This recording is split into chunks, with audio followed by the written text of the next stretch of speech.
উজনি অসমৰ অন্যতম জনপ্ৰিয় পৰ্যটনস্থলী শিৱসাগৰ। আহোম ৰাজত্বৰ কীৰ্তিচিহ্নসমূহ চাবলৈ প্ৰায় 12 মাহেই দেশী বিদেশী পৰ্যটকে ভিৰ কৰেহি শিৱসাগৰত। শিৱসাগৰৰ সমীপৰ জেঙনিকটীয়াৰ এক মনোৰম পৰিৱেশত আছে এটি হোমষ্টে, নাম ছানী ভিলা।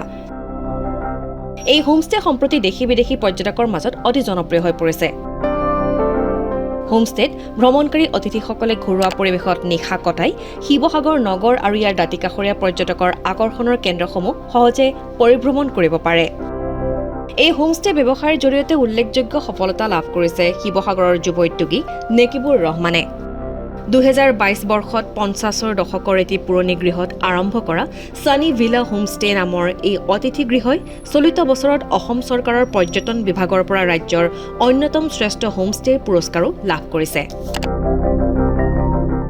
নিজে ৰান্ধি খাব পৰা, বৰশী বাব পৰা, শীতৰ নিশা জুই জ্বলাই কথাৰ মালিতা গাঁঠিব পৰা এই নব্য হোমষ্টেৰ সফলতাই স্থানীয় সংস্কৃতিৰ সৈতে আতিথ্যৰ সংমিশ্ৰণে কেনেদৰে এক সমৃদ্ধিশালী ব্যৱসায়ৰ সৃষ্টি কৰিব পাৰে তাৰ এক উজ্জ্বল নিদৰ্শন দাঙি ধৰিছে। এইটো একচুৱেলি চাংঘৰ আছিলে। চাংঘৰৰ পৰা এতিয়া পুৰণা কেঁচাৰে হৈ আছে। তলৰ এপাৰ্টমেণ্টটো তলৰ লাইনটো খালি পকা কৰি লোৱা হৈছে। তাত কিটচেন উইথ কিটচেন দিয়া হৈছে আৰু ঘৰৰ পোষ্টবোৰ গছৰ হয়। এইটো কাৰণ যে মই অসমৰ বাহিৰত দেখিছোঁ, ইণ্ডিয়াৰ বাহিৰত দেখিছোঁ, আমাৰ অসমত তেনেকৈ দেখা নাছিলোঁ। আমাৰ অৰুণাচলৰ পিনে বা হিলছ এৰিয়া চাইডে অলপ আহিছিলে, আমাৰ এইটো চাইডে অহা নাছিলে। এতিয়া মই আহি পেলাই ভাবিলোঁ আমিও খুলিব পাৰি জেগা আছে যদি।